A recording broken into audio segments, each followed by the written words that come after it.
This is an ABP Life podcast.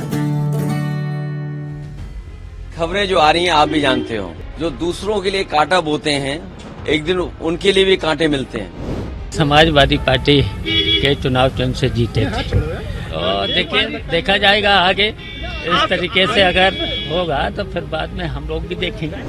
Bharatiya Janata party अपने आठों प्रत्याशियों को माननीय विधायकों के आशीर्वाद से जीत की तरफ तेजी के साथ अग्रसर करा रही है और इस सब में लोकतंत्र में माननीय विधायकों का आशीर्वाद भारतीय जनता पार्टी को प्राप्त है।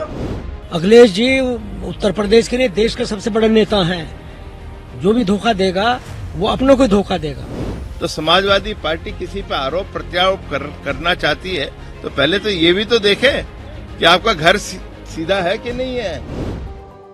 राज्यसभा की 15 सीटों के लिए 27 फरवरी को वोटिंग हुई, लेकिन तीनों ही राज्य उत्तर प्रदेश, हिमाचल और कर्नाटक में क्रॉस वोटिंग की खबर आई। क्रॉस वोटिंग की खबरों के बीच हिमाचल प्रदेश के मुख्यमंत्री सुखविंदर सिंह सुक्खू ने विधायकों की बैठक बुलाई। यहाँ कांग्रेस के 6 विधायक और सरकार को समर्थन दे रहे 3 निर्दलीय विधायकों के क्रॉस वोटिंग करने की खबर आई। इधर उत्तर प्रदेश की बात करें तो वहां पर वोटिंग शुरू होने के कुछ ही देर में यूपी में समाजवादी पार्टी के चीफ व्हिप और विधायक मनोज कुमार पांडे ने पार्टी से इस्तीफा दे दिया। वहीं दोपहर बाद खबर आई कि यूपी में समाजवादी पार्टी के 7 विधायकों ने एनडीए को वोट किया है। इधर मीडिया रिपोर्ट में दावा किया गया कि कर्नाटक में बीजेपी विधायक एसटी सोमशेखर ने कांग्रेस उम्मीदवार को वोट दिया है और इस पर हमने राजनीतिक विश्लेषक और हरिभूमि हरियाणा के एडिटोरियल इंचार्ज शंभू भद्र से बातचीत की। आइए सुनते हैं ये पूरी बातचीत। 3 राज्यों में राज्यसभा के लिए वोटिंग हुई आज और जिस तरीके से क्रॉस वोटिंग जम के हुई है, आप कैसे देखते हैं इसको? देखिए, सभी श्रोताओं को नमस्कार।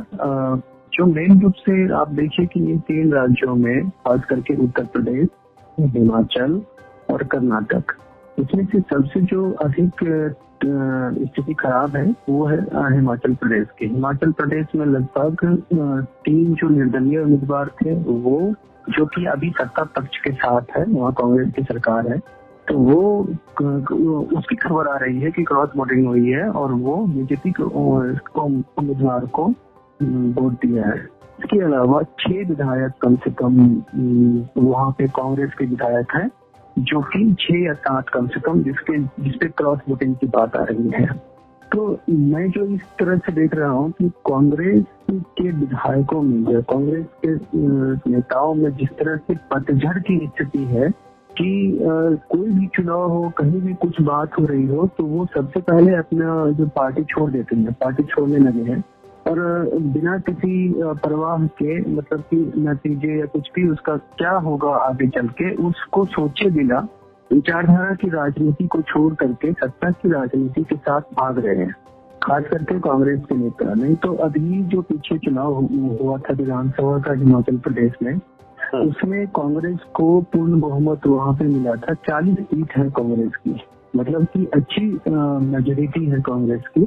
इसके बाद भी अगर कांग्रेस के असंतुष्ट नेता कांग्रेस को छोड़ करके राज्यसभा की वोटिंग के दौरान बीजेपी समर्थित उम्मीदवार को या बीजेपी के उम्मीदवार को वोट कर रहे हैं, तो 2 बातें हैं। एक तो असंतोष है विधायकों में जो कि वहां से निकल के और अपना कोई नया ठिकाना ढूंढ रहे हैं। दूसरा कि इससे क्या होगा कि हिमाचल में जो असर पड़ने वाला है कि सरकार अल्पमत में आ जाएगी।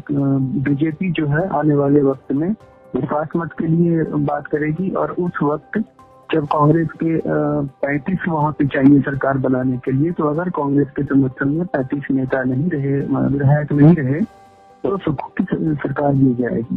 तो इस क्रॉस वोटिंग का एक नतीजा हिमाचल में जो पड़ने वाला है आने वाले वक्त में, वो वहाँ पे सुखविंदर सिंह सुक्खू की सरकार जो है वो खतरे में दिखाई पड़ रही है। आते हैं उत्तर प्रदेश। उत्तर प्रदेश में आपने देखा कि जो कम से कम 7 विधायक हैं सपा के, जो कि एनडीए को के उम्मीदवार को वोट दिया है। बीजेपी ने इस बार टैक्टिस ये करी थी कि हर जगह पे उनकी जितने विधायक थे उसके हिसाब से जितने राज्यसभा के उम्मीदवार हो सकते थे वो तो उतारे ही थे, और एक उम्मीदवार एक्स्ट्रा करके उतारे थे, जिसको की क्रॉस वोटिंग के जरिए उम्मीद थी कि कुछ वोटें अगर उधर से आ जाएंगी तो उनके उम्मीदवार जीत जाएंगे।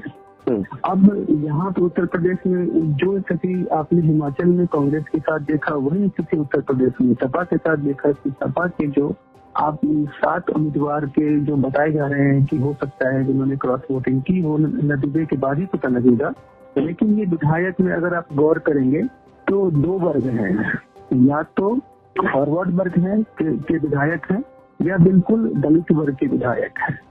तो ये सपा का जो सोशल इंजीनियरिंग है उसमें अगर आप देखेंगे तो वो कहीं न कहीं जो ये दोनों वर्ग हैं कंफर्ट महसूस नहीं करते होंगे, और इसलिए ये एक जगह देख रहे हैं कि जहां बीजेपी में अगर कोई छोर ठिकाना मिल जाए।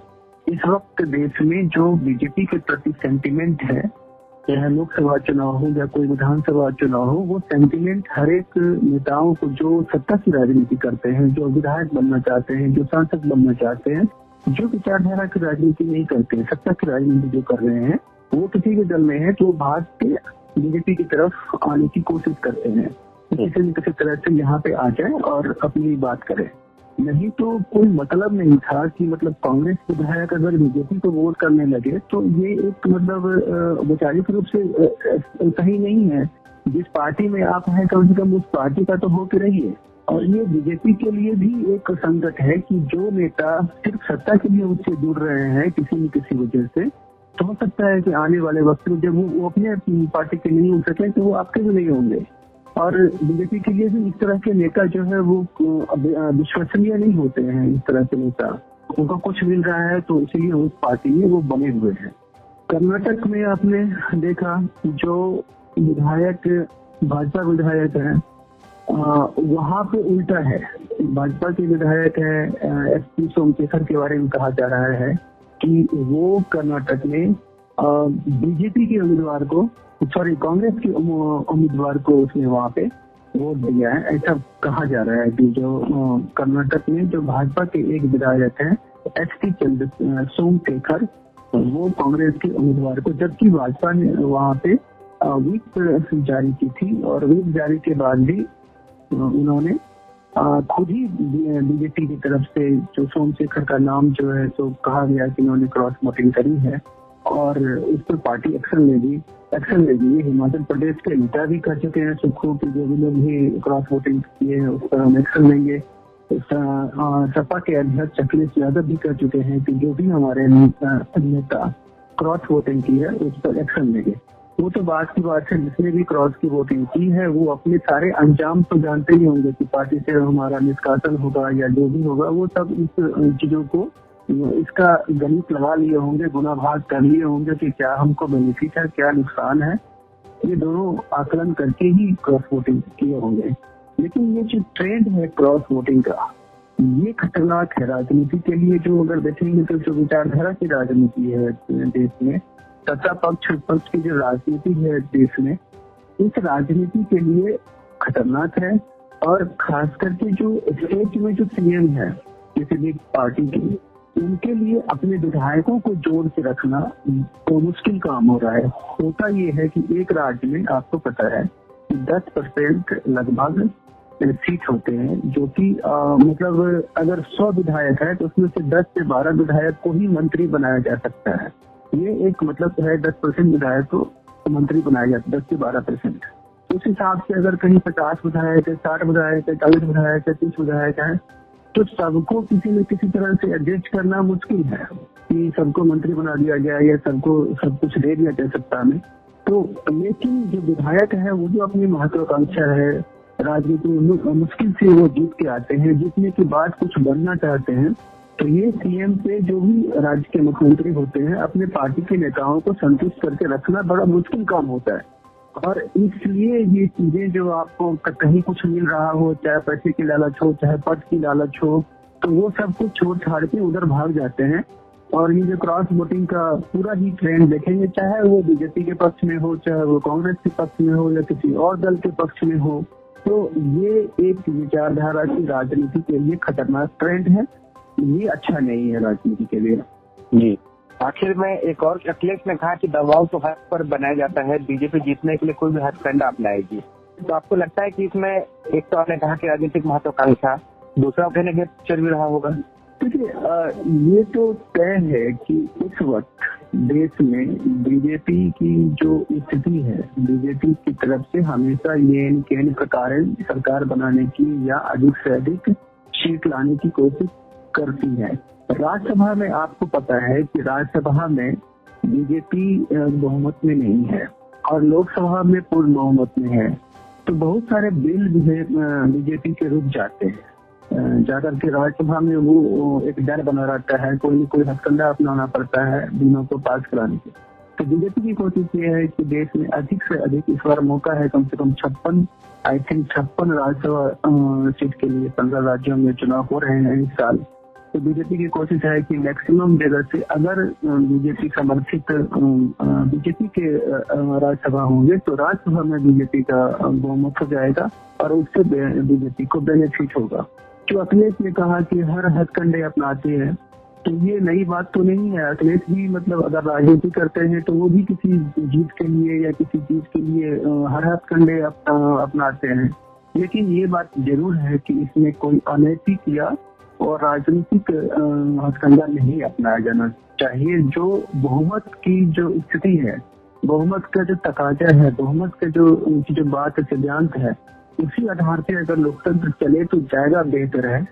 बनिस्बत की आप जैसे हमारे सामने चंडीगढ़ का एक उदाहरण है कि चंडीगढ़ में बहुमत होते हुए भी जिस तरह से पीठासीन अधिकारी कुछ करते हुए दिखे, तो उससे बीजेपी पर सवाल उठना लाजमी है कि चुनाव जीतने के लिए क्या कोई इस हद तक भी गिर सकता है क्या।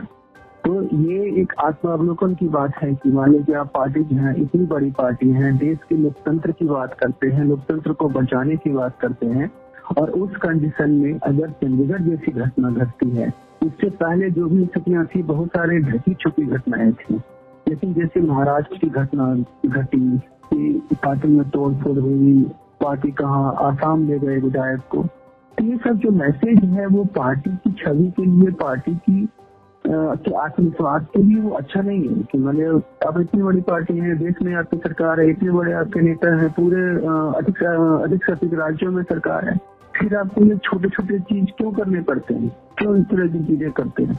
तो ये सवाल तो उठता ही है।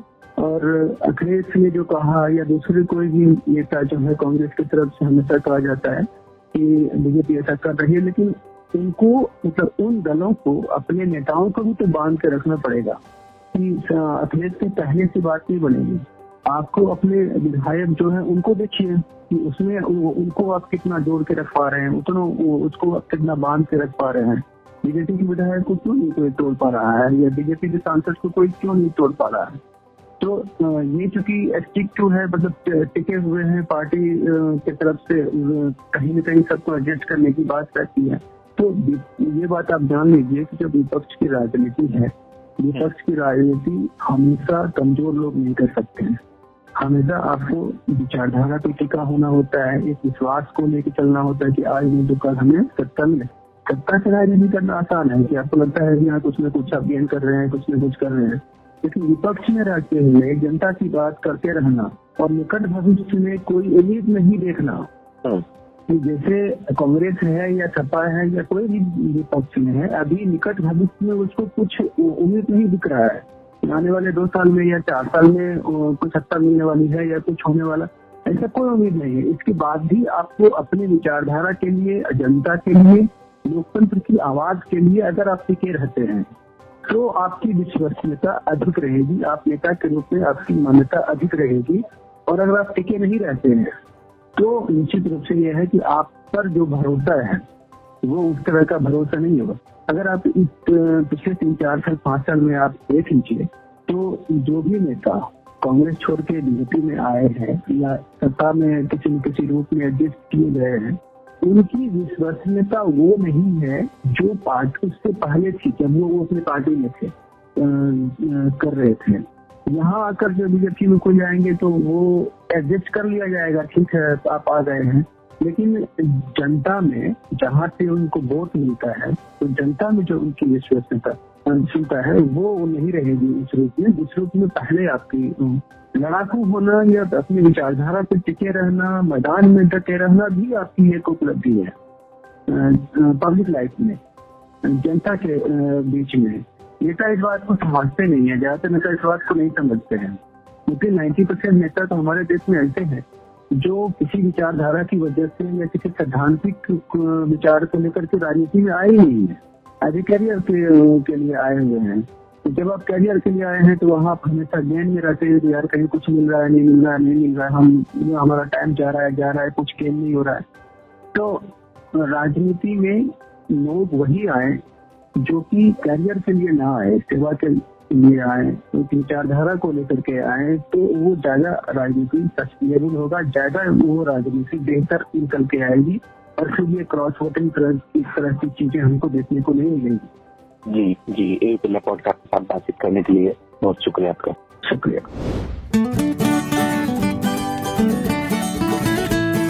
This is an ABP Life podcast.